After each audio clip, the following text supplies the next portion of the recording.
Hello everyone, welcome to the latest episode of the Bunkered Podcast. I'm Michael McEwen. Thank you very much for tuning in. A day late this week, I apologise. That's partly my fault. I was unwell yesterday, but I am on the road to recovery now. I say partly my fault. It was also James Tate's fault. He was stranded on an island. That is a true story. And he'll tell you more about that, I'm sure, himself in just a couple of seconds' time. But yes, here we are, ready to get stuck into another busy week of golf chat. Lots going on. We've got to discuss Shane Lowry and his really quite horrible collapse at the Cognizant Classic at the weekend. James, if you wouldn't mind turning off your notifications, that would be brilliant. Thanks very much. We also need to discuss the Ryder Cup captaincy. That's the debate that is rumbling on. And McLaren Racing. Why are they wanting to get involved in making golf clubs? Is this possible? We'll be discussing all of that over the next hour or so. So sit back, relax, and enjoy. Gentlemen, Lewis Fraser, performance editor, and the aforementioned gear editor, James Tate. Welcome. How are we both? We good? Doing well, Michael. Yeah. Excellent. Excellent. Happy to be back on the right island. So, James, let's just get this over and done with. What happened? Well, as you probably well know, as a man from Orkney, ferries are quite unreliable when the weather is not great, and that's exactly what happened to me on the Isle of Arran. So I got stuck there for an extra day, unfortunately. So what was the conditions? Were just that it was windy? It was 50-mile-an-hour winds and sideways rain, so which makes the sea very choppy. So none of the boats were going, and one had a technical fault as well the following day. So better. So we got swapped onto another one, and eventually made it home. Scotland and ferries. That's a whole other podcast, isn't it? But you're here now. We're here now. We're live and kicking. You were in Arran, obviously on personal business, but I saw you managed to get some golf in as well. You were playing the world-renowned Shiskin. Unbelievable golf course. First time? First time ever on Arran, yeah. Only 12 holes. The perfect length for a golf course. Unbelievable. Oh, easy, Faldo. Unbelievable. So good, so good. If you've someone that's got a bit of an attention deficit, I would say 12 holes is probably ideal. Even Ailey played with me as well, and that was like her second time on a golf course. She made it to about the 10th hole and then had enough. Toys around the pram. Hunger was setting in. Hanger was setting in. But it was great. We had perfect conditions. Not much wind. Could see all the way across to Campbelltown. But I've never played a course where there's blind tee shots and par threes. That was something new. But also you've obviously not been to Braid Hills in Edinburgh. but it was a lot of fun. I hit a bad tee shot over this over this kind of blind tee shot. And thought it was terrible. Walked up 3 feet from the pin, knocked in for birdie. Thanks very much. There you go. So no, it was good fun. Highly recommend it if you ever go across there. Arran's very special for golf. It's what is it? They don't think they like being called this, but Scotland in miniature is how I've heard it described in the past. It's got, what is it, 8 or 9 golf courses. The value for money's 7, so is it? I've 7. The value's unbelievable. Lewis has been there before, haven't you? Yeah, I'm actually going back in a couple of weeks, and I'm concerned to hear about this ferry situation that James is pointing out, because I think it's just an excuse. Is it just him? He just wanted another night away with Ailey, right? Okay. Yeah, just wanting to stay inside beside a fire. So I've 150 mile an hour winds. Maybe it's getting worse. Yeah. I've done it's the Arran Golf Pass. Oh yeah. And I've just bought it for our trip coming up in a few weeks, and it's like £175. That gets you access onto 7 golf courses there. One of them being Shiskin, which is amazing. I'm not going to try and list all the others because I'll definitely forget one. Brodick, Corey's brilliant. Whiting Bay. Oh, well done. Yeah. What's the other one? Lochranza. There you go. Done. There you go. Probably all of them. We probably missed one there between us. It's bad. So, it's brilliant. Scotland in miniature is a good way of describing it. So, looking forward to getting back, and hopefully I won't need to postpone the podcast because of ferry issues. I'll try not to do that. Just go Wednesday to Friday if you wouldn't mind. Okay. Lewis, I'll what have you been up to? What's new in your world? Nothing. Just stuck on this island, unfortunately, rather than Arran's. Yeah, nothing too exciting, to be fair. Watched, as you said, the golf on Sunday night, which kept me up later than I wanted to be. So I'm glad that we've pushed this back to Tuesday, because that was probably kept tough. Shane Lowry up as well. To be I'm pretty sure he's not slept. Yes, I would. As we'll discuss in due course. Yeah. So no, nothing too exciting to report for me, unfortunately, Michael. What about yourself, Michael? Yeah. Nothing to report. As I say, I was unwell yesterday. I bounced back like a hero. Because we were thinking that, weren't we? Phoenix from the ashes. Someone was saying in the office. I'm still not convinced I am 100%. Well, I know I'm not 100%. I'm probably not even 50%. And there is a definite sense of delirium. So this could go any number of ways. Okay. So just Bear buckle with. up, ladies and gents, buckle up. Look, I need to say a very quick hello to one of our younger listeners, a young chap called Innes McIntyre, who I am reliably informed by my sources, and I don't reveal my sources, listens to this podcast every week in the car with his dad. So, nice. Innes, good on you. Your dad's got brilliant taste in podcasts, young man. So, apologies for some of James's language. Yes, sorry about that, Innes. We'll try to do better. But yeah, tone Innes, it down, thank James, you. come on. Thanks for Thanks, tuning in. Innes, Always yes. a pleasure. Any relation to Bob? No, not as far as I'm aware. Right, okay. Michael? No. Also not as far as I'm aware. Okay. Maybe related to both for all I know. there you Possibly. go. Yeah, every chance. It's got the But, hair. Yeah, great golfer name, Innes McIntyre. Yeah, that's a really good goal. Yeah. You can see that at the top of the Open Yeah. at some point in the Jim not too Nance is going to be distant uttering that in the future, isn't he? future. Innes McIntyre. Let's leads go the to Masters 18. by There's Innes 4 McIntyre shots, walking yes. walking up the fairway. We always knew he'd get to this position. That'll just be me in the press building. This wizened old man. I yeah. always knew he'd We get there. mentioned him like 10 years ago in the podcast. Oh, well. Or Ivor Robson back in the day, he would have done a great Yeah, job of yeah. that. On the tee, Innes McIntyre. Superb. So anyway, thank you, Innes, and to all our listeners, young and old. It's always a real treat to know that you're listening along. Look, before I go any further, I'm not going to. We try and keep things light on this podcast as much as we possibly can, because the world is serious enough. But that's also why I want to make this next point. We know from our data, we know from looking at our analytics, we've got a lot of listeners out there in Dubai, the UAE, the Middle East. We know there's a lot of you out there who listen and tune in every single week. I'll keep this really short and sweet. Hope you're doing okay. I know it's a rough time just now. I know it's a worrying time, a scary time, no doubt. Just, we're sending you our best wishes. We hope that you're doing okay. So, look, gents, with that, I want to go and discuss. I actually intended to discuss this in part 2, but I'm going to flip it around. I want to discuss this in part 1 instead. McLaren racing, because I've got two of the brightest minds in golf equipment and performance sitting next to me Oh, okay. somewhere. Yeah, good. But yeah, they've left the room for the minute, so I'll just have to make do with you lads. Oh, there we go. Thanks. Basically, I want you guys to give me and the listeners the lowdown on what is going on with McLaren. Now, I'll tell you what I know, and I'm not going to lie, it ain't much, because I'm not a Formula One fan. Yeah. But I'm obviously familiar with McLaren. I've seen their cars. They're quite nice. I can't afford them. You know, from what I gather, yeah, they're like Lamborghinis, Yeah. Bugattis. They're in that sort of Supercars. field. Supercars is the word I'm Yeah. looking for, Lewis. And they've obviously got a very good McLaren. They've got a very good Formula One team. Best in the world. Lando Norris, does he drive for them? Yes. World yeah, he does. champion. So the world champion drives for them, so they must be doing okay. Why, in the name of all things holy, are they seemingly going to get into golf equipment? Lewis, I want to ask you the question first. What is going on and That's why? a really good question, and I think a lot of people were saying exactly the same thing yesterday afternoon when we found out about this. So, like you say, McLaren Golf, which seems really weird to McLaren be Golf. saying that, are going to be launching in April, end of April. And they've not given us details on what exactly it is they're going to be launching, but it doesn't take a genius to work out there's going to be golf clubs, probably a full range of clubs, as James will be able to mention in a second. They've sort of headhunted a lot of the best names in the business. Like who? Got Neil Howie, so he's Oh, the, yeah. the new CEO of McLaren Golf. And now Neil was in the same role at Callaway Golf until fairly recently. Yeah, until recently. So he wrote on his LinkedIn that this has persuaded him out of retirement, which Right. happened around a year ago. I think they've been working on this, he says, since last April. So it will be a year. Wow. Okay. He's been working on it anyway. I presume that stuff's been going on Yeah. for longer than that. Yeah. And no one's known about it until now. But Neil's been working on that. And as you say, was in a very similar role at Callaway, had been doing that for nearly 30 years, I Yeah, believe. yeah. So he certainly knows what he's doing. Well, not half. Neil's a very. I'm not going to get too meta here, but I've been in and around Neil's company quite a lot over the last 20 years or so.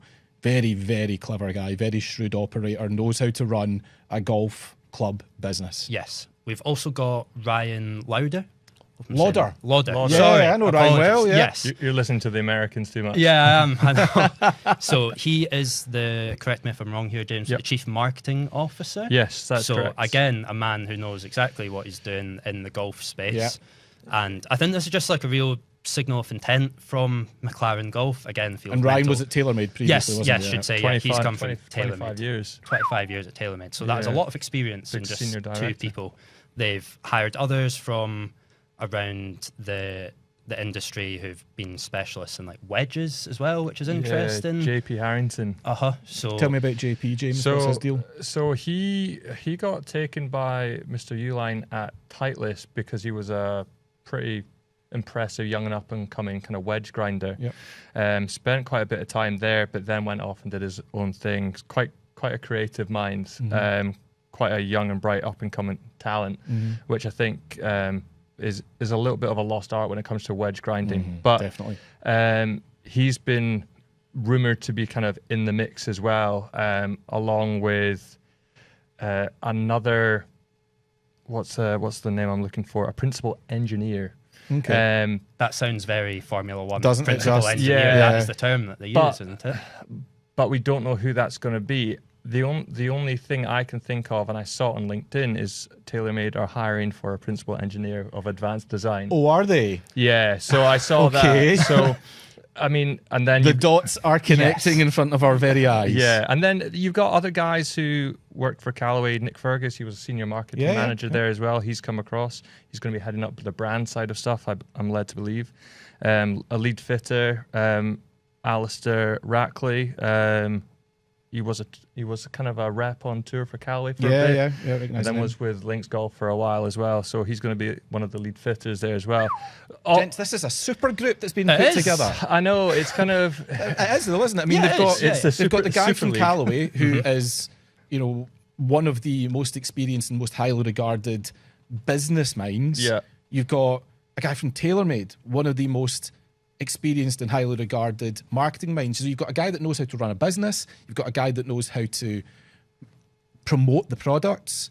You've got, by the sounds of it, a bunch of young up-and-comers who would appear to be getting supported by somebody who cannot yet be named, evidently, Yeah. in terms of actually building the clubs. This is... Oh, what was the name of that band? Yes, Club 7. Nope. Oh. The travelling... Oh, Tom Petty was in it.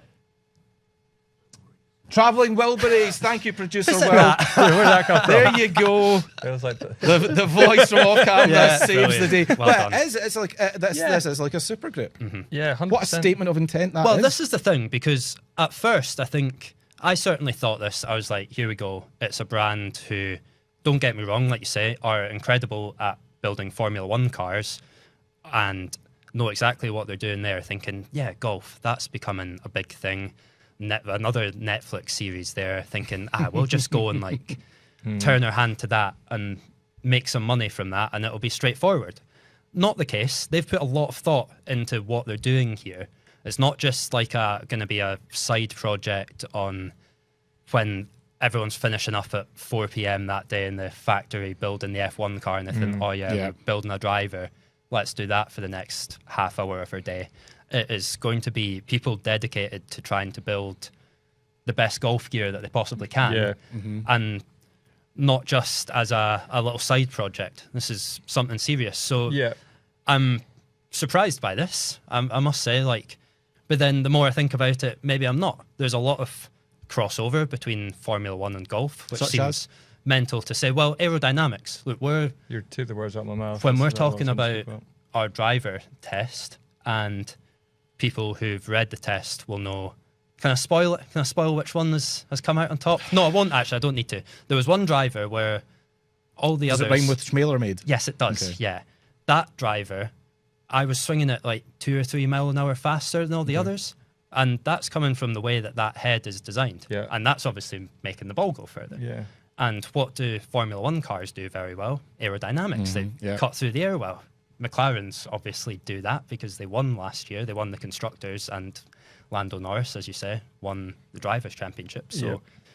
they know what they're doing from that point of view, so maybe it's not such a surprise. You also said something just a couple of minutes ago that I want to pick up on. I think it was a throwaway comment about Netflix, but Yeah. two of the biggest series that Netflix have had in the last few years been Drive to Survive and Full Swing. Yeah. I mean, it's almost, you always see people looking at it going, that's our two biggest things. How do we make them work together? Yeah, definitely. You know, and if McLaren, if that's been, I don't know if it has been their starting point for this, but if it has, it's very, very clever. It is clever. Yeah. It means that there's... See, this is where I'm a little bit conflicted on things, is audience, right? Now, there's going to be a lot of people who will watch Full Swing and then they'll watch Drive to Survive and think those are both brilliant, and they might be armchair fans of both sports. Like, I watch Formula One, but I'm not like a big fan of it. But you don't drive a race car. No, Yeah. exactly that. I don't drive a race car, but I do play golf. Whereas what... That Clio, I don't think has ever got above 50, James. No. Starts making a weird noise. Yeah, it does. That 1.2 engine of yours just... The exhaust hanging off. The point that I'm... Yeah, well, that's happened in previous vehicles, yeah. Yeah, mate, won't go into that. But the point that I'm a bit worried about is, like, where does the market share for people buying, presuming these are going to be high-end golf clubs, where does that come from?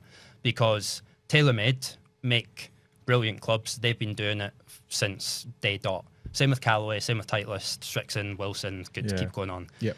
So it's a busy space. It's a busy and they're all space. established. They're the all one very disruptor good in at all, what they all do. this time has really been PXG. yeah, and PXG make good clubs as well. Yeah, they do. But PXG aren't above everyone else in that sense. They're not. They brought themselves Everyone's back into yeah, the they mix. brought themselves on par. Excuse the terrible terminology, but brought themselves basically on par. So I'm thinking, where do McLaren go from that? Look, as you've alluded to at the start, their cars, you're not going to go and buy one in the same way that I bought a Renault Clio because they're costing You've got to six suspect figures. it's going to be the highest Yeah. of high Yeah, end. so but if they're McLaren- investing that, then presumably, because of how competitive they are in F1 as well, you guys are telling me that they're the best or one of the At top the 2 or moment, 3. yeah. Well, they're not going to settle for being third, fourth, or fifth No. in terms of market share in golf. They must be doing this to believe that they can go in and can compete with Callaway and TaylorMade for the market share. Yeah, it's hard to say, right? Because we've got very little information here. We can see what they're trying to do with the people that they've already acquired and they have on side on their team. I think that speaks volumes. You've got guys there with 50 years experience in the golfing industry. They know what they're doing, but it's about kind of developing something and making sure that it kind of lives up to the McLaren brand that we already see. However, the one thing I will say is when it comes to like technology, especially in the golfing space, brands have already used people in the aviation industry to working on aerodynamics and all that kind of stuff. So it's something which has already been done, but I don't think it's been done quite to the same extent as looking at like an F1 car or from an F1. I mean, they'll all have the similar experience on working with downforce, drag resistance, and all that kind of stuff, which again goes into aerodynamics. So I genuinely actually believe they will probably produce something which, if it's anything on their F1 cars, it will be the fastest golf club we've probably seen in terms of being able to get through the air. That's my prediction. I don't think they're going to go half measures with this. No. I think they're going to go properly all in, but they're going to have someone, an engineer of some sort that has that kind of background knowledge when it comes to club making, that is going to deliver exactly what they want it to do. I can't wait to see what they produce. Yeah. Honestly, I think it's going to be fascinating. I expect whatever the golf clubs are, they'll be orange and black. Yes, You have to Or suspect. is it Yeah. papaya they call it? I think papaya, that's what papaya. Yeah. But it's an interesting one for me because, look, I've been around golf a long time. I've seen a lot of, I guess, collabs is probably the best word for it. Ferrari did a collab with, forgive me, Cobra Puma Golf, I think it was about 10, 12 years ago. Yeah. We had Red Bull teamed up with TaylorMade Yeah. for a sort of accessories and apparel collection. Yeah. Bentley, I don't know if they actually made the golf clubs themselves, but they certainly badged the product. So we've seen this happen before, the automotive industry trying to get a bit of the golf space, but not like this, in we're going alone. So it's interesting that McLaren could probably quite easily have collabed with somebody on a limited edition run, but they've decided, no, we want a bit of this for us. Yeah. Very interesting and a very, very bold move. I think I think it comes down a little bit to Lando Norris being a bit of a golfer as well. He's going to be the first brand ambassador, isn't he? Yeah, well, he's got to be. Clearly. He can't go about playing TaylorMade after this, can he? But he's played at the Wentworth at BMW in the Pro-Am, and Zach Brown has done the same thing. So he's the head of their F1 team, isn't he? Yeah, he's the head honcho, the CEO of the F1 team. But I wouldn't be surprised if we see maybe one or two professionals being picked up as well. Yeah, I mean, it feels like we're a long, long way off that point at the moment. on. But then again, didn't take long for PXG to suddenly appear in the bags. Exactly. And, the quickest route to getting a golf club in a professional's bag is to wave a lot of money in their faces. And also work McLaren will alongside have deep them. pockets. Yeah, exactly. And they'll have a plan for that as well, I'm sure. Well, I mean, Matt Fitzpatrick has played with Lando Norris a couple of times at the BMW, so I'm not saying anything, but For goodness sake. but that could be something which isn't a surprise. But I feel like you said, it's a long way off. But I wouldn't be surprised if it's someone close to Lando Norris that will. Could it be the sign of things to come as well for McLaren in terms of getting more involved in the sponsorship side of golf? BMW, Mercedes, they've been long-standing sponsors of the game at various levels, whether it's organisational or tournaments. Yeah. Could we see a McLaren Masters, McLaren Open? I don't see why not, because why not? In Germany they have like Audi and sponsoring a load of events up there as well. So yeah, for McLaren, it's definitely not out of the question for sure. What about other F1 brands? Like Red Bull, for example, or Mercedes. Or I'm testing myself here. Force India. Aston Martin. Force India. Yeah. Aston Martin's a great example. Aston Martin. Yeah. I mean, could this pave the way for others? If this, let's just. And we are speculating massively. We don't even know that there's going to be golf clubs or what kind of golf clubs. We're assuming, based on the hires they've made and the hints they've made, that there's going to be golf clubs. I think that's a fairly safe bet. Yeah. But how many, you'd hope so after for how this long, hype. how good they are. Whether or not they prove to be as aerodynamically successful as you're saying, James, we don't know any of this. So let's just assume it all goes to plan. Okay, yeah. Could other Formula One car companies, be persuaded to have a go at this? Yeah, why not? Yeah. Ferrari could do it, like you say. Like Cobra have gone to them and picked their brains about how to make aerodynamic drivers before. So yeah, it'd be cool. I think But is that a good thing or a bad thing for the space? Because it's already cluttered.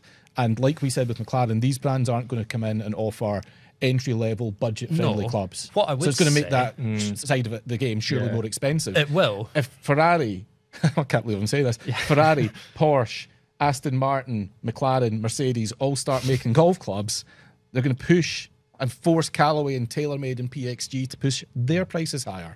This is true. It's tricky. We always get it in the neck sometimes about prices as well when drivers come out. And the thing is, no one's forcing you to buy like brand new clubs. Yeah, do you know certainly no one's saying buy a new driver every year. Yeah, if you're doing for that, £600, then you're probably a tour pro or you've got a lot of money anyway. But if what James is saying, and if you're predicting that this is going to, if, like you say, it all goes to plan and McLaren make really good drivers that golfers can swing faster, and I'm looking at myself here inwardly, if that can help me hit the ball further, then that is a good thing. Yeah, listen, we have a lot of fun at your expense, Lewis, about swing speed. Yes, you do. But let's be serious for a minute. If McLaren come along with a driver that you can swing faster without having to fundamentally change much, you're up for it. Yeah, I mean, if everything else works, this is the thing, going back to the whole TaylorMade Callaway side of things. These brands have been trying to make the best driver for as long as they possibly can. If McLaren come along and there's no other trade-offs in their club, but I can swing it 10 mile an hour faster, then yeah, of course I would play it. No like inhibition about that at all. The thing that worries me is that going to happen straight away? I'd be surprised if in 6 weeks' time we're hitting a McLaren driver and it's better than the TaylorMade QI4D or the Callaway Quantum.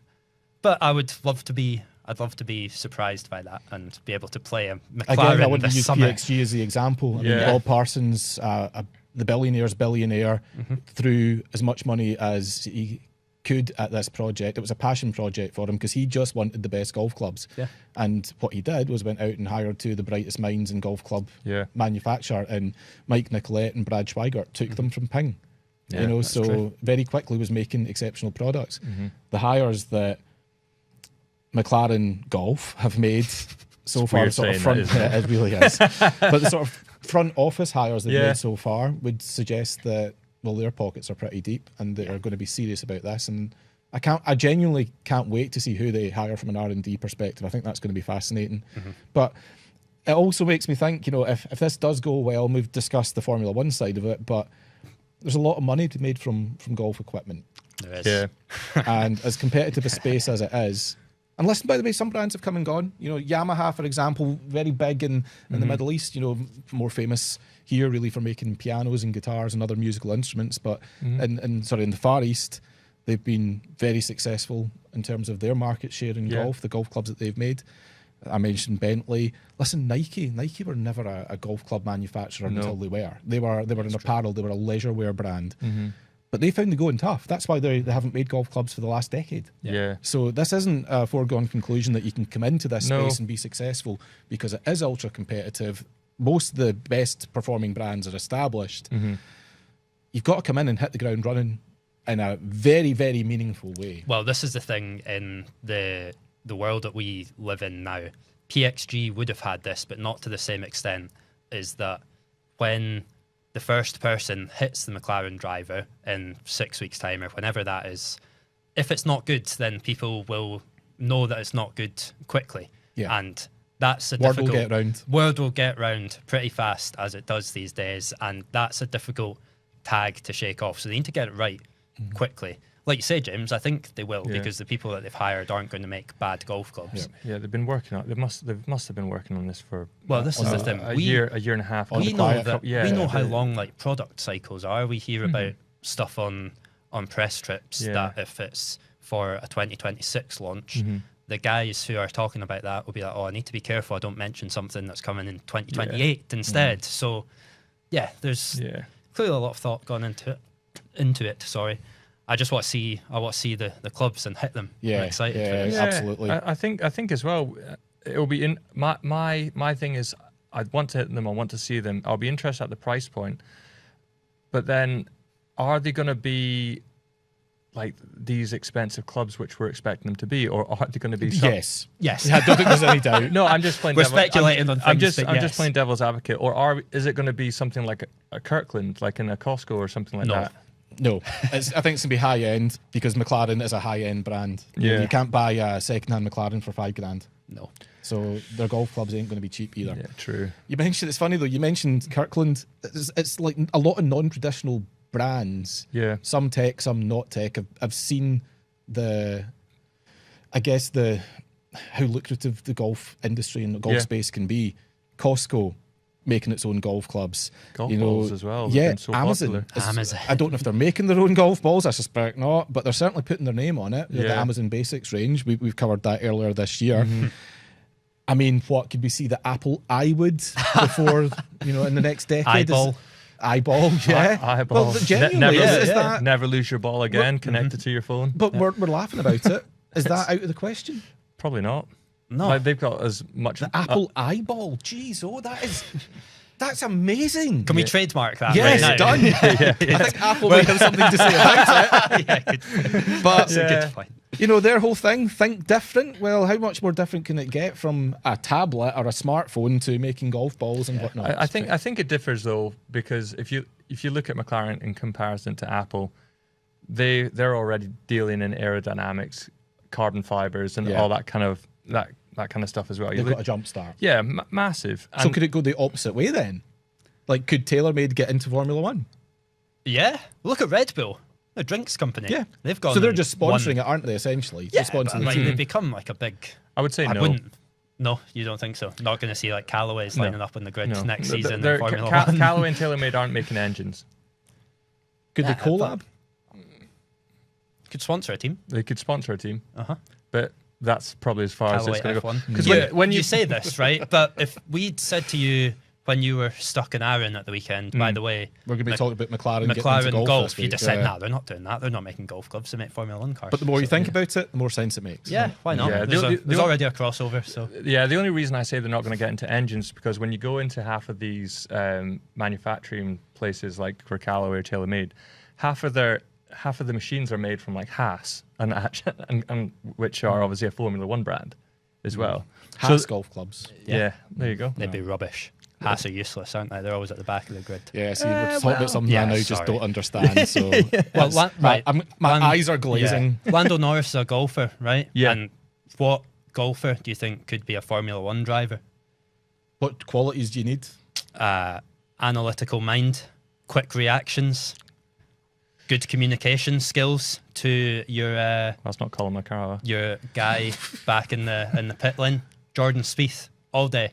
Can you imagine Michael Greller in the pit wall telling Jordan Spieth what to do? Spieth as an F1 driver. Lewis, Lewis, he would crash at the first corner. Yeah, but he'd still at it. finish like top 10 though, wouldn't he? That'd be a great laugh. Jordan He would. Spieth is like Ricky Bobby from Talladega Nights. He'd be like, I'm in the air. I'd want This to is see not it. Doesn't good. know what to do with his hands. Yeah, exactly. Doesn't know what to do with a golf club either. Before we get too carried away, yeah, I think we'll knock the McLaren chat at the head there. But honestly, I did not have that in my bingo card for the podcast for this week. So it just goes to show you never can tell, ladies and gents, what we'll be discussing. 29th of April. 29th of April, is it? Right, Yeah, well, fucking Full launch of McLaren Golf. make sure you're paying and its attention first to products. bunker.co.uk. These gentlemen here will have all the info that you need, and I'm quite certain you'll be amongst the very first in the country, indeed the world, to hit these products when they come out. What a story. Absolutely incredible Pretty cool. stuff. Right, before the break, asked and answered. So, if the answer is 86.4, what is the question? We've got some answers from our followers on social media. Remember, we are on X at The Bunkered Pod and Facebook.com/The Bunkered Podcast. So some of the answers there is that the average score, asks Craig Meikle, shot around Sawgrass by amateurs. Now, it's not a funny answer, It's not far, probably but far it off. really isn't far off. I mean, the He is average on the amateur right golfer lines. playing TPC Sawgrass, they're going to need to have deep pockets, I would imagine, because it ain't cheap. They're going to need to be a bit of a serious golfer. But I mean, is you're not It's going a to get 14 handicap. you're not going to get your average hacker showing up there. So 86.4 is that's a decent shout, but it is wrong. What else have we got here? Oh, the man behind the Conrad golf rankings. Is it the number of feet from the hole outs in TGL would actually finish from the hole if not for the crappy inferior technology Tiger has brought to the product? Brilliant. Meow. MB Rab's a frequent contributor to this. I've seen this one. This section. Is it Lewis's average driver swing speed? 86.4 miles an hour. No, that's too fast. Please watch Way this. too Innes, fast. cover your ears. We're about to swear here. Gary Lenny. Is it the percentage of golfers who have helicoptered the club? Yeah. Higher. Definitely higher. Yeah. I've done that. But I think Yeah. they all Yeah, have. so It's not it's big. 100% It's in not this room, clever, isn't it? No. but it's monumentally satisfying. Quite fun. Andrew Hunter. Is it the loft and Phil Mickelson's favourite wish? Like butterflies with sore feet, he adds. Jesus. No, it's none of those. It's none of those. Gents, what have you got for me?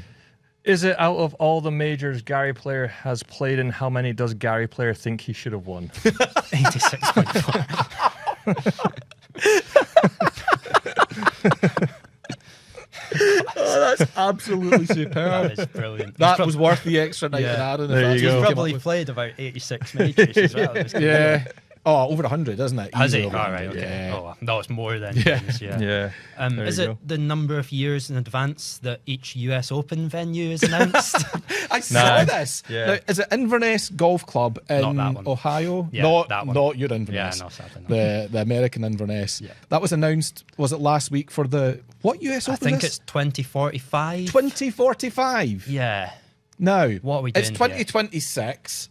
I'll be 61. I don't give a toss when No. where the US Open's being played in No one 2045. does. Innes McIntyre is going to be playing in that. Ennis McIntyre will win. Yes, you could be going 2045 there as US defending Open. champion. Yeah. It's amazing what the USGA do, how far out in advance they seem to want to announce them. I cannot think why. I want to see their spreadsheets. But I See, mean, like, yeah, no, and so a much serious can point, change. I don't get why. Like Yeah, 20 years from now, well, let's rewind 20 years, 2006. What was the average length of a golf course back then? Yeah. You know, I'm not saying it's suddenly doubled or whatever, but things ain't getting shorter. with these so- new McLaren drivers Oh, coming yeah. in there, Goodness me. of course, it's going to have to be 10,000 yards. to Lando maintain Norris them. Jr. will probably win it. They'll be writing a what's in the... Well, I won't be. I'll be retired. But you guys will be writing a what's in the bag for him. Hairpin dog legs. Yeah. Yes. No, all of those questions are wrong. I will tell you the correct question, the other side of this break, where we will also be discussing, sadly, Shane Lowry's late collapse at the Cognizant Classic. Do not go anywhere.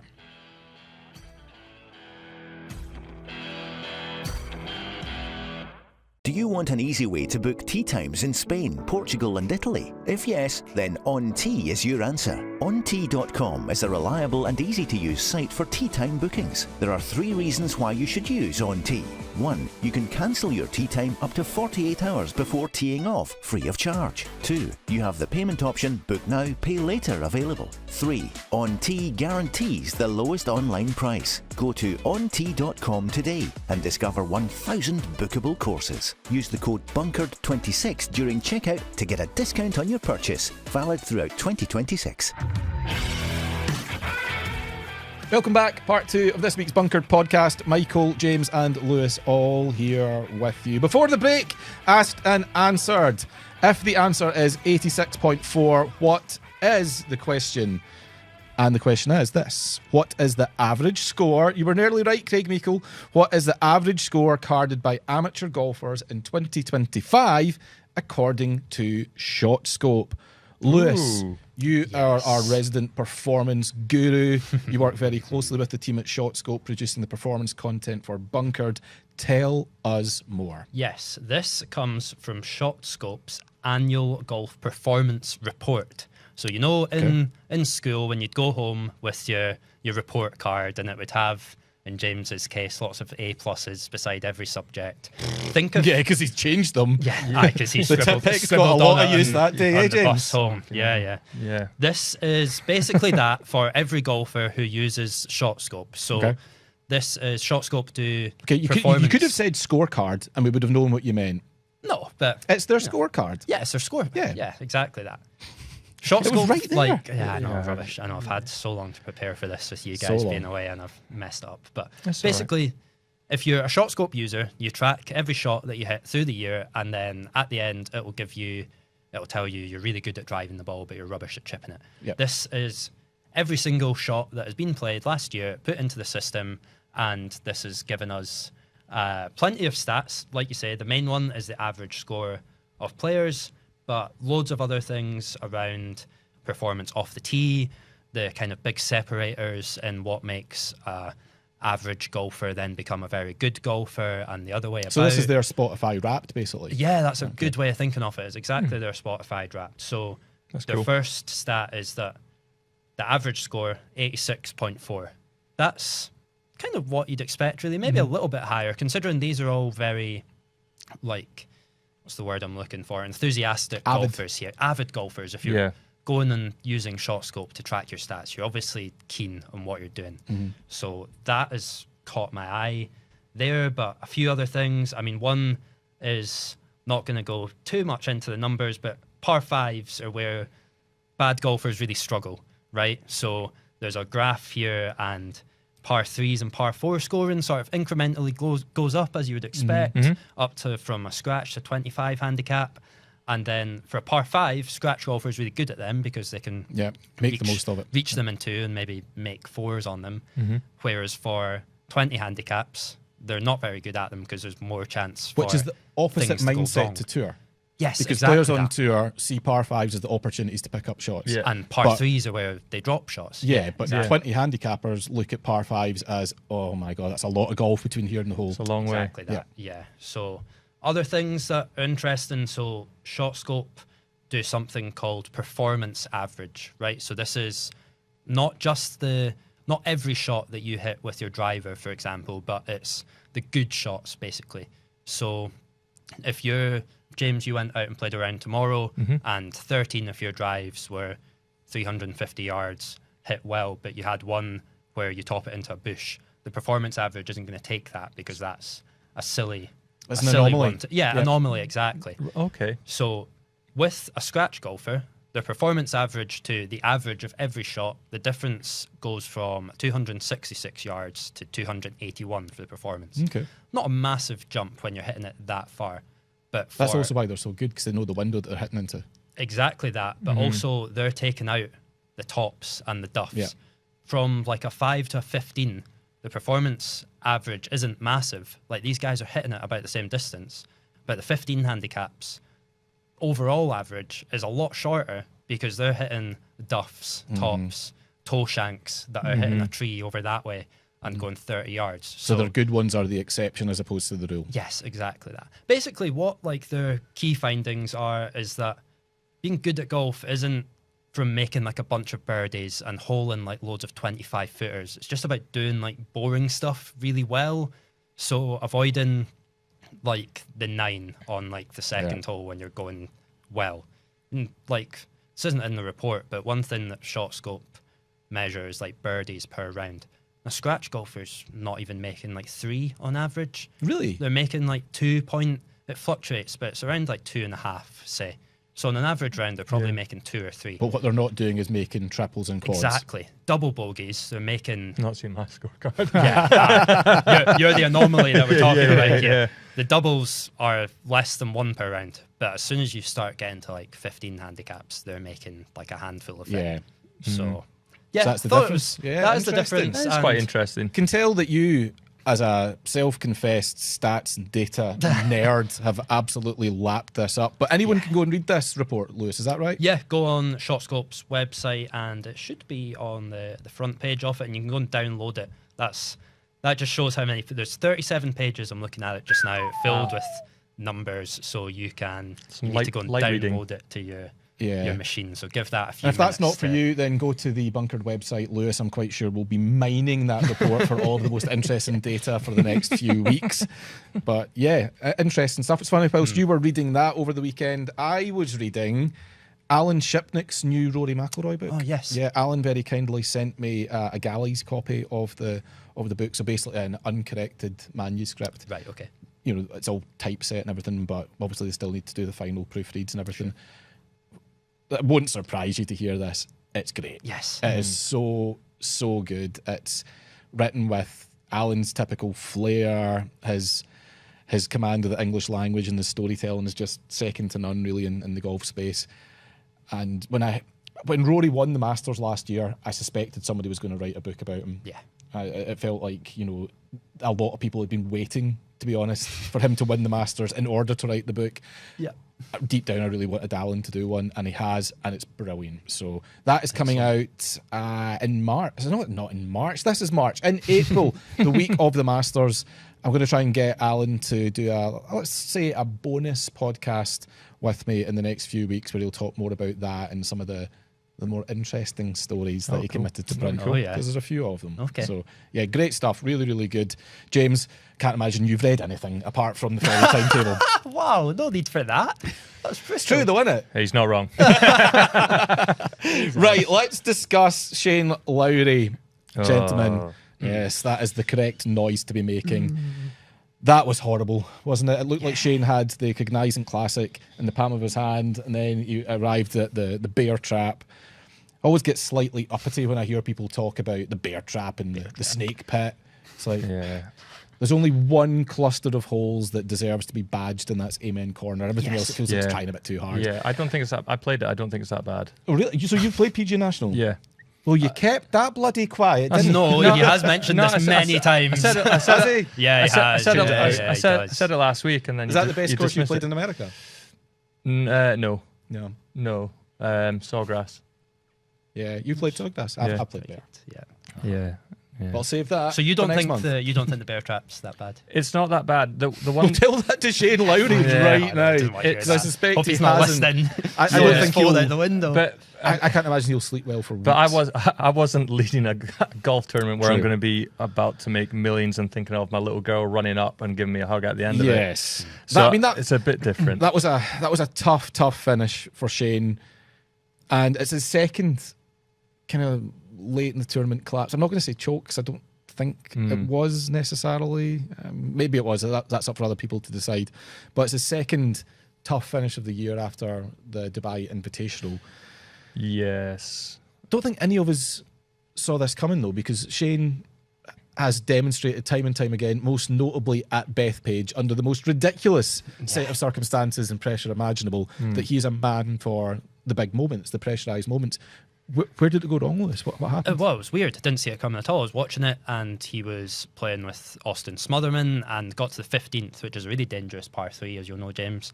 And he hits a great shot onto the middle of the green, leading by 3 shots at this point over Nico Echeverria.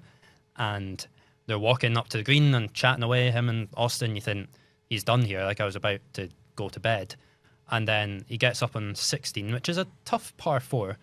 And there's no other way of putting it. It was a hosel rocket off, not like a terrible, by his standards, like a really, really poor swing.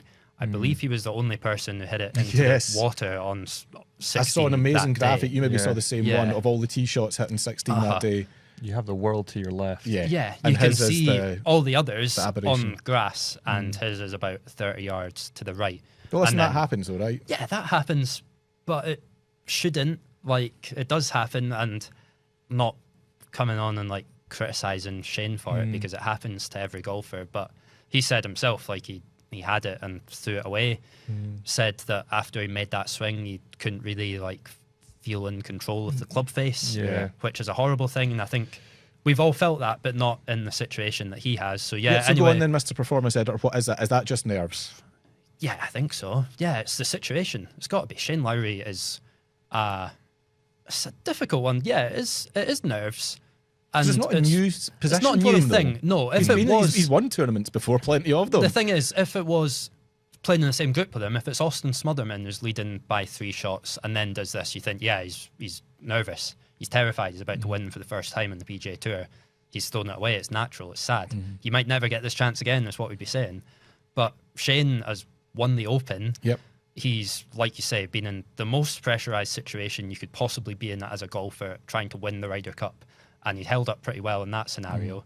He's playing PGA Tour event, and of course he's played before. Yeah, and It's funny because, James, when I asked Lewis that question there about, was it nerves, you kind of shook your head a little bit. What do you think it is? Was it maybe a lack of focus, maybe too big of a lead at that point? Did he need it to just be a one-shot advantage to keep himself fully in the game? I think if you look at the swing that he made on 17, it looked a little bit weird. I don't know if you thought this as well. It looked a little bit weird. It was almost like he was trying to try and hold it off a little bit, but he kind of like got stuck and left the face open and just went off to the right. What we should say is, like, it didn't.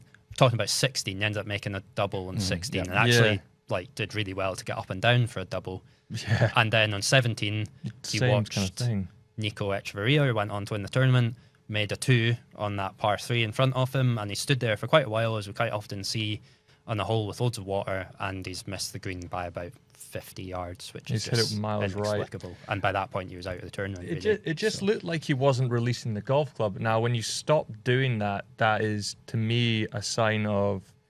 I think he's almost in a little bit of disbelief of what's just happened on the hole before. And I think sometimes... I mean, you see the same thing happen with Tyrrell Hatton, and I'm not comparing the two because they're both completely different golfers, but when you do make a mistake like that, you can get into that kind of mindset of just your mind just starts racing and you start panicking.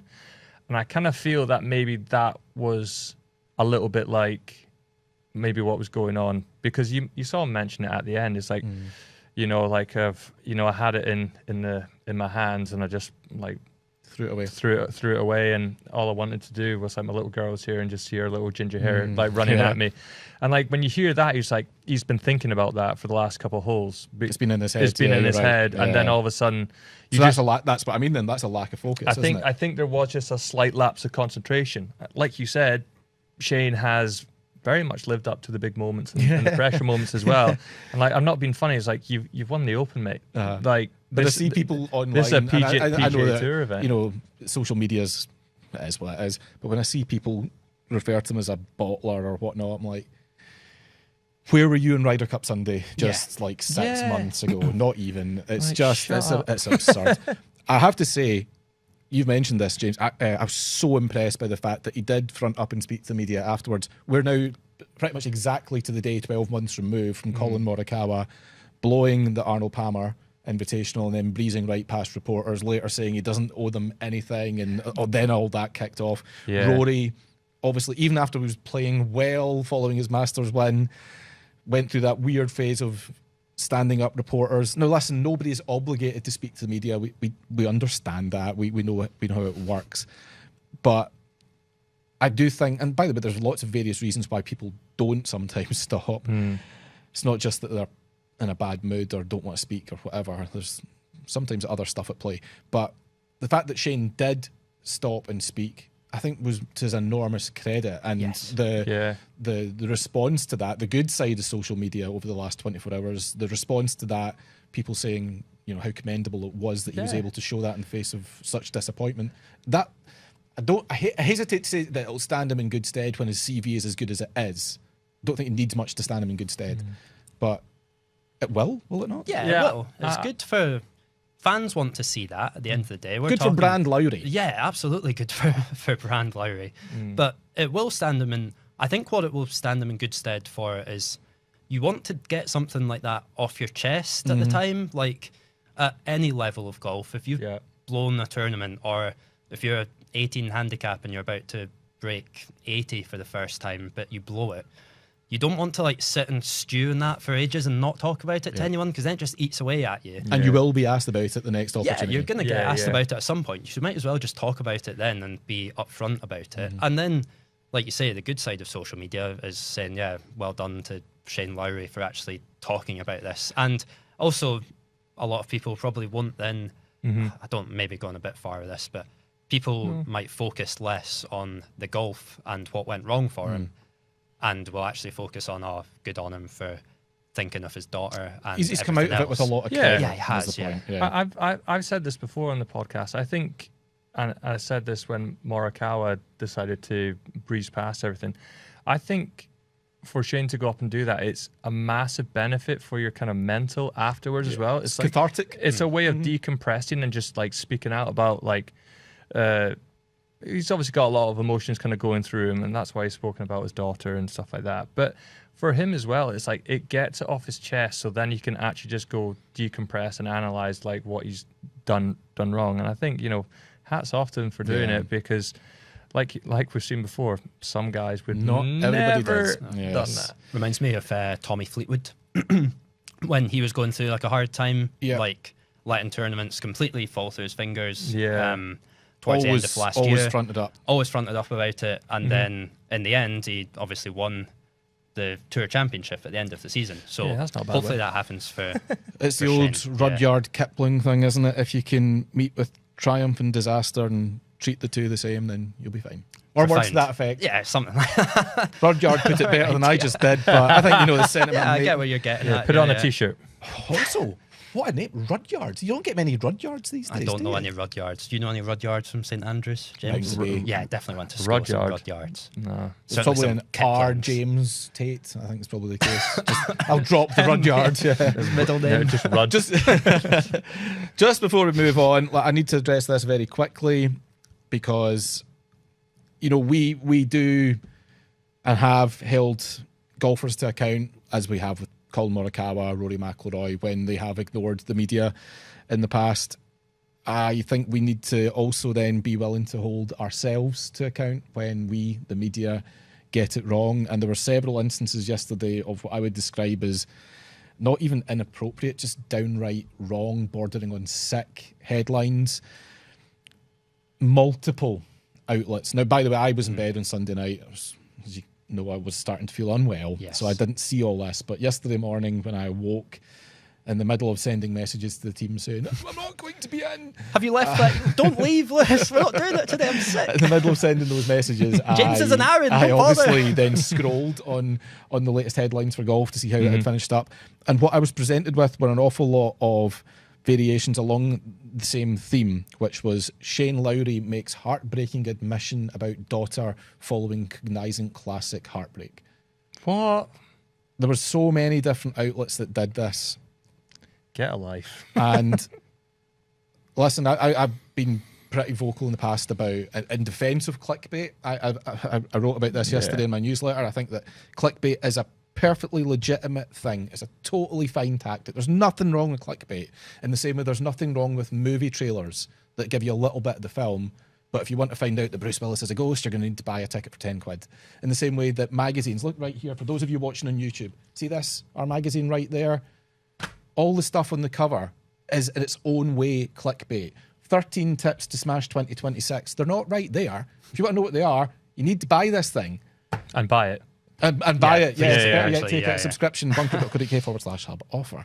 But that extends to everything. I mean, clickbait is not an illegitimate tactic on one condition. One condition, that it doesn't mislead.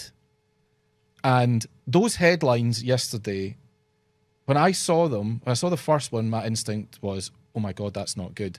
Now, rather than click the link, I reflexively typed Shane Lowry daughter into Google and I got served more of the same. So I saw one and then got served loads more along a similar theme.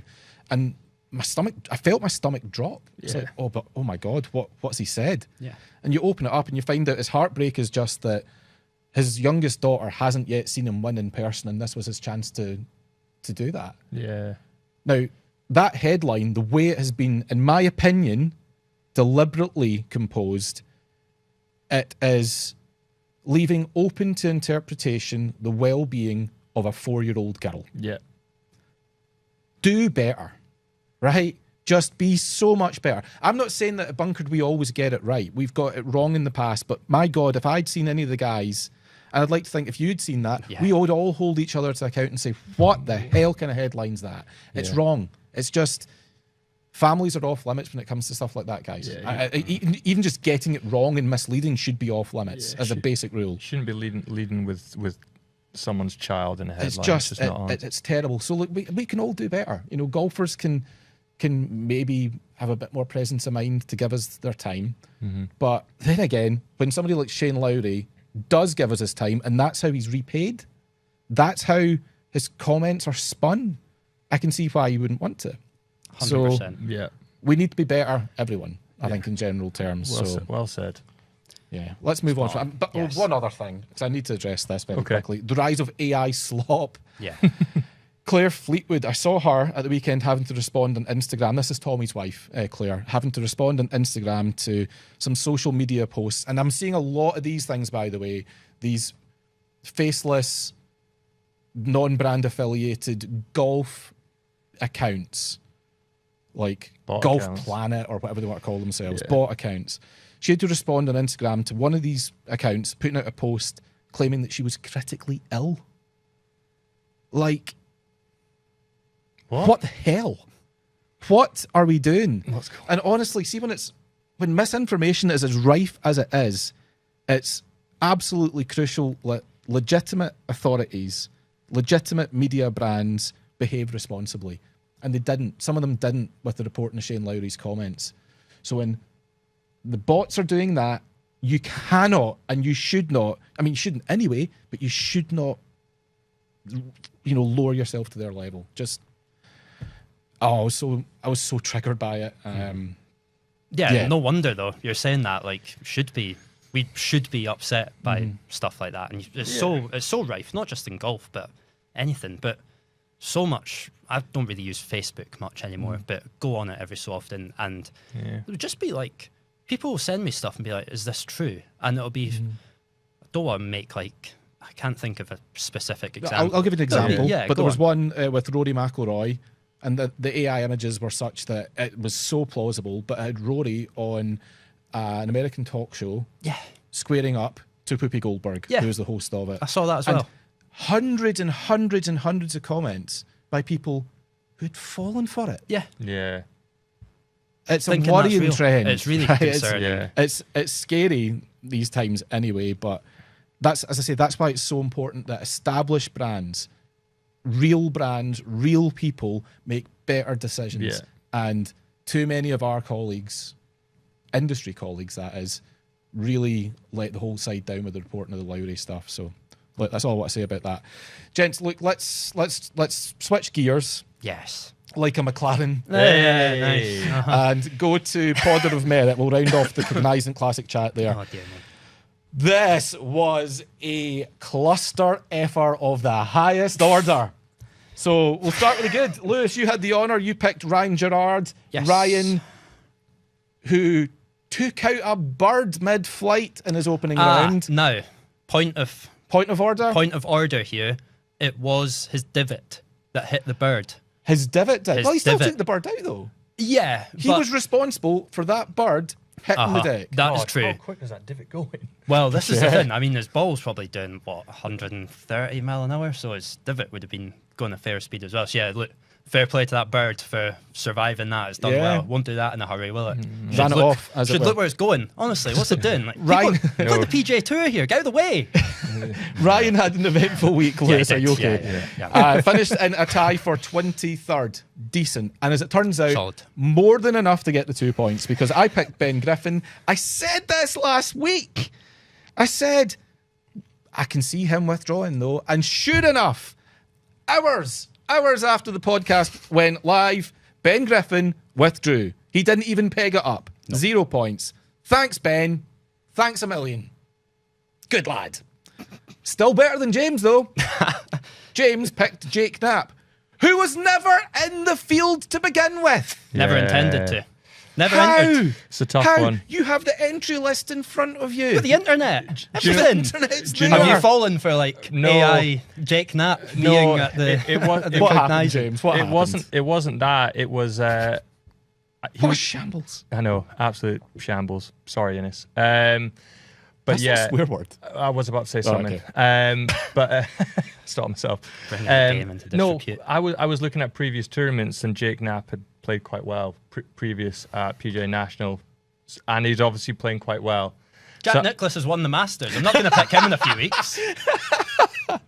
Who are you picking for the Open, James? Oh, James Braid, is it? Right, very good. James Braid, same name. A reanimated Bobby Jones for the Masters, is it? Getting slated What from an abs. That, 86 Yeah, do you know miles what? an hour That's club that's head. classic. Prepare to fail. Fail to prepare. Prepare to fail. Yeah, I think you should get a points deduction for this. I think you should shut up. No, seriously though. If anyone's listening and thinks Well, you tell you should what, also it's get a very good deduction. point because what that is, it's poor preparation. Or why Let's not call it just what say it is. he can't pick a player this week? He So just has to sit on the going sidelines. forward, if you pick a player who is not in the field Yeah. to begin with, if they withdraw before That's the event, different. that's Yeah, different. yeah. But if they were never intending to play, you lose a point, Yeah, and go on. deservedly so. Yeah, Yeah. fair. Okay. Right. I'll take Anyway, Write that down, Steve. so as it's Lewis, you got the 2 points. James and I got 0. As it stands, well, you've tightened or cut the deficit at the top. Lewis, it's now Michael 10, Lewis 9, James 3. Still a bit of a three-horse race. Sorry, James 6. James He's 6. had the What am I doing? deduction. I was thinking of a 3-horse race. Man Okay, City. yeah. This week, Arnold Palmer Invitational, the pick order, Lewis, obviously you first. Yeah. Then me, because my guy was at some point in the field. And James, you are last. That's fair. So, I'll take that one. Lewis, who are you Oh, picking dear me. for the Yeah. Arnold Palmer Invitational at Bay I Hill? will take Sepp Straka. And why? He's played well here in the past. He's crucially in the field, which is good. It's a good prerequisite for these things. He's won in Florida before. Does well at this time of year. So, yeah, I'll pick Sepp Straka, please. Okay. I don't believe I picked him yet. I've been compiling a list of people No, that I have. you Don't have see his not. name. You're absolutely Good. fine. I need to throw a Hail Mary here. I'm going to pick Scotty Scheffler. Oh, yeah, I've heard of him. He's quite good, Yeah. isn't he? Yeah, yeah. He's got a decent record Yeah. around Bay Hill, does he not? He's Got got a good a- record everywhere. He's got a couple of red cardigans. Yes, By the that's way, it, isn't it? that's not the best outfit. I get it's a tribute to Arnold Palmer and so Mm-hmm. on, but the red cardigan looked cool on Arnold Palmer. Mm. Kurt Kitayama, not so Catching much. strays there. But yes, sorry, Kurt. But yeah, I am going to pick the 2-time Arnold Palmer Invitational champion, Scotty Scheffler, and world number 1 and 4-time major champion and all-round most dominant player in the game. Good pick, I would say. I would agree Yeah. with you, Lewis. Right, James, go on. Here we go. Justin Rose. Are you making sure that Rose is in the field here? So Like, whilst is you that- give us yeah, your yeah. logic, let me Let's just check. do some fact check. Actually, He's there. Yeah. He's Good, there. That's a good start. Couldn't have wished for a better start, James. Yeah, no. He played pretty well there last year. He's been playing incredibly well at the beginning of this year as well. He seems to be on a bit of form. Justin Rose seems like a good pick. I was going to pick Scotty Scheffler because I need a bloody You Hail need Mary something, as well. yeah. That's a I good need point. something as well. But I feel like a man that is playing very well and is in form at the minute is Yeah. a it's gentleman good- who it's a good shout. is getting better with age is Justin Rose. Yep, very good shouts. Good shouts all round, gentlemen. Russell Henley, remember, is the defending champion this week. Profited from Colin Morikawa's late collapse last year. As I say, Scheffler, 2-time champion. Bryson DeChambeau won it in 2021. Tyrrell Hatton has won it in recent years too. Rory McIlroy has also won it not so long ago. A very, very good field. Scheffler, McIlroy, Fleetwood, Schauffele, Matsuyama, Morikawa, Harris, English. Jake Knapp is playing this week. There you go. Matt Fitzpatrick, Patrick Cantley, Bob McIntyre, Shane Lowry, defending champion, Russell Henley. Lots of very, very good players. Jake Knapp, to be fair, if I could have picked him this week. Always a good week, Bay Hill. Looking forward to seeing how it unfolds again this time around. Right. We'll finish up with Golf Tenable. Lewis, it is over to you, Mr. Warwick Davis of the Bunker podcast. Same height. I am reaching. Drives the same distance too. Same swing speed. 86 point. What is it for? Mile per hour? Yeah, very good. He's probably a little bit faster than me. Don't just shut up. Pack it. Right. I've reached for a notebook here. Like Warwick Davis. Should we close over the laptops? Yeah, close the laptops. Right. Let's do it properly. The reason I'm reaching for a notebook is because the Masters Media Guide does not allow you to copy and paste things does not. into. No, they don't want any of that. I wouldn't try, of course. If any of Green Jackets listen, I wouldn't even bother trying to do that to share Never have. information. Okay. Never have, never would. But on that subject, I would like you to name me the last 10 golfers to win the Masters in a playoff. Oh, that's a great question. Last 10 to win a playoff. Well, Rory McIlroy. Yes, Rory. He is number one. I should just add The last 10. Last 10 playoffs and who's won them. That's a clue. Last 10 playoffs and who's won them. Yes, right, that's okay. a clue, yeah. So let's work our way back. Because I've got a pretty good recall for the last 15 years worth of Masters. Yeah. But there's not been many playoffs. So Rory won last year. Was it Adam Scott that was in the Let's take our time. playoff? I'm just talking out loud. Just I'm not saying anything. Slow. Pump the brakes. Pump the brakes. So it goes Rory, Scotty didn't win in a playoff. John Ram definitely didn't win in a playoff. I was concerned there was going to be a playoff. But as it turned out, there wasn't. And I played the golf course the next day. Scotty Scheffler, first time around in 2022, did not win in a playoff. Hideki Matsuyama didn't win in a playoff. Dustin Johnson, COVID, no playoff, absolutely romped home. 19, Tiger, didn't win in a playoff. Patrick Reed, 18, didn't. Sergio Garcia beat Justin Rose in the playoff in 17. Well so done. Sergio.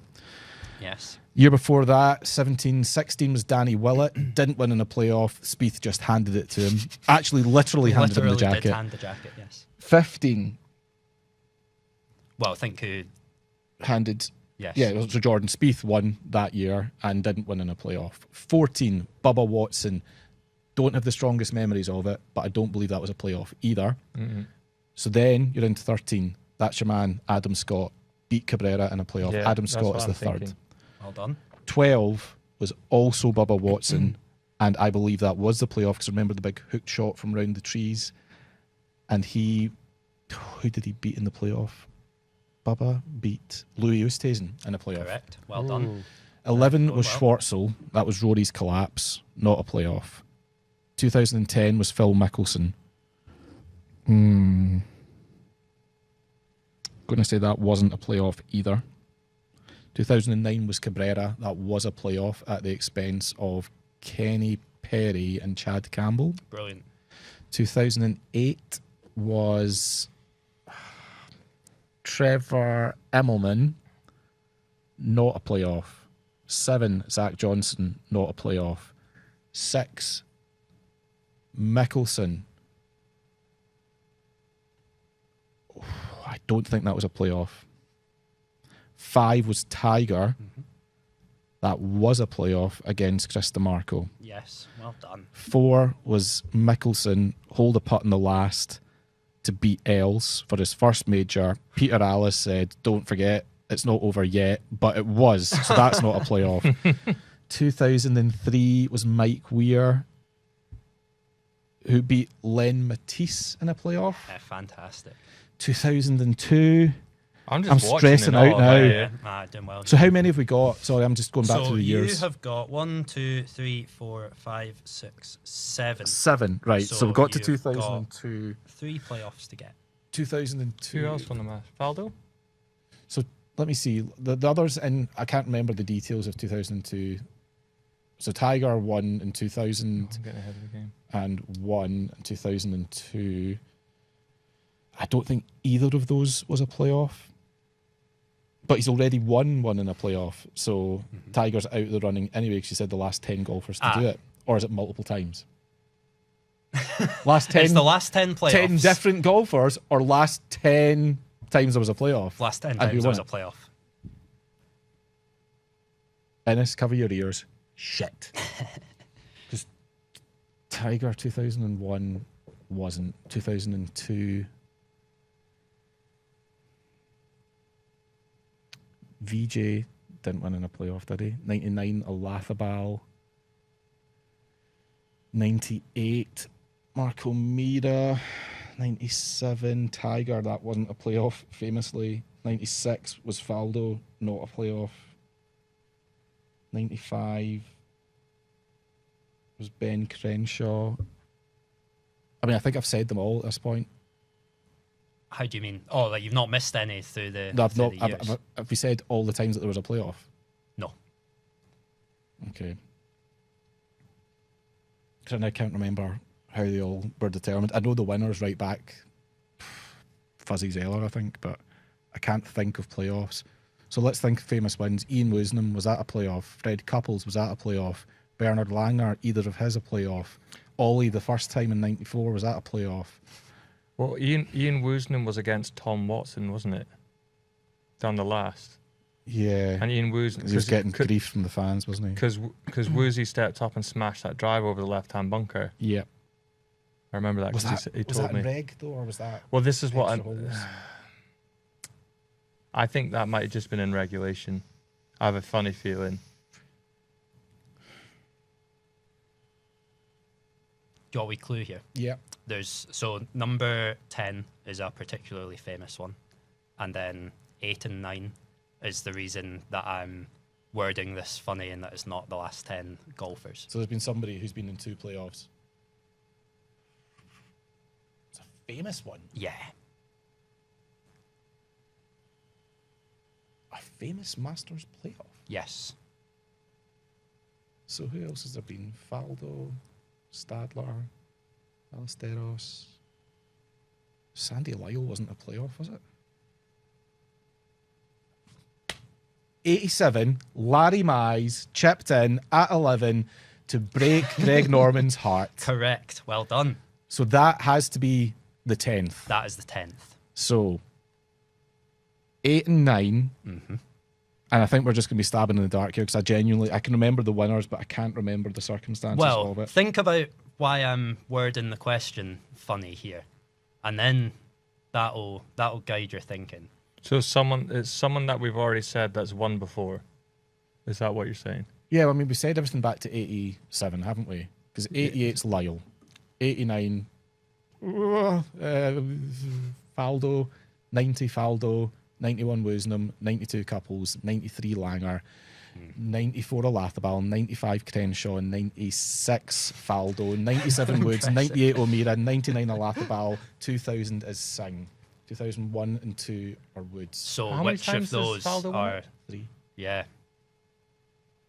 So who was- it's yeah. 2 of those. Yes. Process It is of 2 of elimination those. just based on how many times he's won it. So definitely not Tiger in 97. Definitely not Faldo in 96. Oh, Mira. Not O'Meara in 98. Or was it? Ollie's 2 wins. I can't remember the circumstances. Was O'Meara not in a playoff with like Tiger or something? No. This is kind of before. I can't remember that far back. I can't remember what I did this morning, to be honest. But You got off a ferry. Yeah. yeah, Woosnam wasn't. I don't think he was. I can see him on 18 celebrating. So I'm going to rule out Woosnam. Mm-hmm. I'm gonna- Mate. I'm going to rule out. Has to be Tiger in like 01 or. I'm going to say Tiger in 02. No, afraid not. one life gone. So Right, you have said this golfer. Langer? No. Crenshaw. No. Oh, no way. Alathabal. Faldo. When? His first two, 89 and 90, were They both were in both? playoffs. Really? Yeah, 89 and 90. Oh, So, my God. Let me read from Told you, the pro. guide here. Michael. You told him, did you? I told you. Michael just went through the full list of Masters winners back to 1987. I said, just based on the amount of times he's won, surely, if it's been 3, there's a chance of him. Oh, Yeah. that hurts. So he defeated Scott Hoke with the birdie on the second playoff hole, 89. Yes, he did. And then it was Bloody hell. Raymond Floyd with a par on the second playoff hole in 1990. You know what? Funnily enough, I don't think I could have told you that. But when No, you said Scott yeah, Holt, well, I'm like, start, okay, that makes uh-huh. sense. I mean, So there you go. That was really impressive. Like, good stuff. I was born then, so I wouldn't remember that. Oh, well. Cool. Good go. Tenable, Lewis. Yeah, Good nah, Tenable. very got the brain Enjoyed going. that. Yeah, you were good at that, Michael. Thank Impressed. you. Yeah. Specialist subject, Augusta National. Yeah.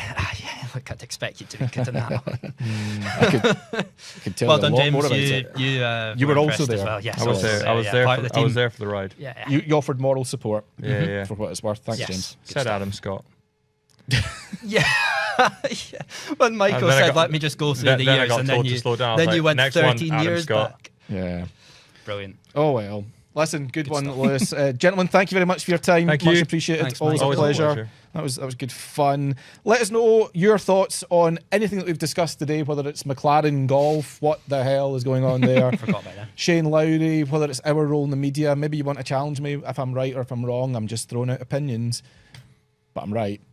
If you've got an idea for Golf Tenable in a future episode, again, let us know. Our DMs are all open, as far as I'm aware, on the major social media channels. So, yeah, if you want to get in touch, at The Bunkered Pod on X, facebook.com/The Bunkered Podcast. You can, of course, just send us an old-fashioned letter, but in a new-fashioned way.